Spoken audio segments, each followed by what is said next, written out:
This week, Houston Controller KRIV Hollins addressed the city's finances as they relate to a $1 billion-plus labor settlement negotiated by Mayor John Whitmire with firefighters.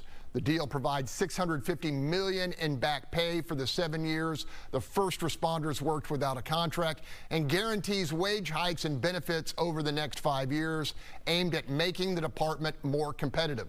As for the analysis from Hollins, let's just say it was not well received by either the mayor or the firefighters. It does disappoint me that the very Monday after they saved lives over the weekend, words matter, that people were trashing their future compensation. Even made the comment that if the city would have paid them more in the last 8 years, we wouldn't be looking at such a debt. Woo! Panel, under Mayor Turner, the city racked up a huge, totally foreseeable debt, waged a losing court battle, and it now appears some on council want to dictate terms. All right, Charles, you've been watching what's going on pretty closely. There are a lot of questions on council. Yeah, there have been, and I think, when you watch this press conference, Controller Hollins laid out what he felt were 6 scenarios that gave you different settlements than what the mayor presented, and so he was trying to say that his ranged from like $300 million to $380 million, so his argument was that it could be less. But I think the problem is kind of what you just said, is that without much information, you get people trying to fill the gaps with things, and so there really isn't much information the administration has put out because they are in negotiations and they don't want to get ahead of that or get ahead of the judge. But because of that, council has a lot of questions, and then you have now the controller filling in the gaps. We've had 2 budget fiscal affairs / labor committee hearings on this. Not much more information has come out even during those meetings. I mean, there still have always been more questions than answers, and I think that's the problem. When you don't have something to present, you're going to keep getting more questions than answers. Bill, you looked at the Hollins presentation. Your thoughts? So look, the comptroller and the council absolutely have a role here in reviewing this transaction. I have no problem with that. They need to. The fact that they didn't do it in the old administration is what I find irritating.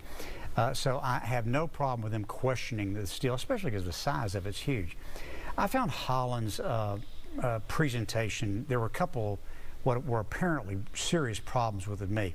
First of all, there's a footnote that says we didn't look at potential litigation outcomes. Well, that's the whole question here. The Whitmire administration was faced with going to trial in the middle of March on this, and the union was claiming $1.3 billion.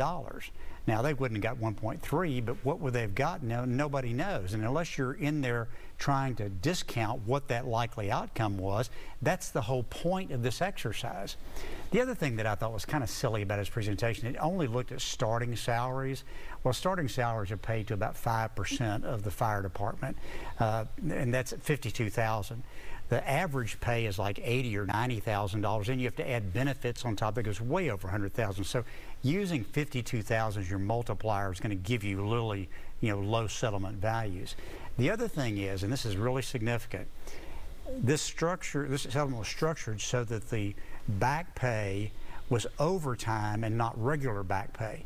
That means that the city does not have to make the pension contribution, which is 31%. So if they would have won a $650 million back pay settlement, add over $200 million, and Hollins' analysis did not seem to account for that at all. Tamara Bell, you are a businesswoman, and this deal has been presented as a pretty good deal. Your thoughts? My thoughts was that it might have been presented as a pretty good deal, but when you look at the people that was in the room when the deal was made, you didn't have anybody with the finance and the controllers of somebody to look at this before you got there, and then that has been weeks ago and you still don't have the data. You don't sign no checks. You don't know why they're being written. It needs to be broken down, and city council needs to see, and I said it before and I say it again, the voters need to vote on this. This is a lot of debt. This is debt that will be in there for over 30 years. To just do this and say, well, oh, the hell with the voters or what? No, you need to have that done that way. And the city council members need to have this looked at. And they have not looked at, they've not been given this to look at as of yet. Paul, Mayor Whitmire said it was part of his mandate by election, overwhelming margin, to get this settled. You agree?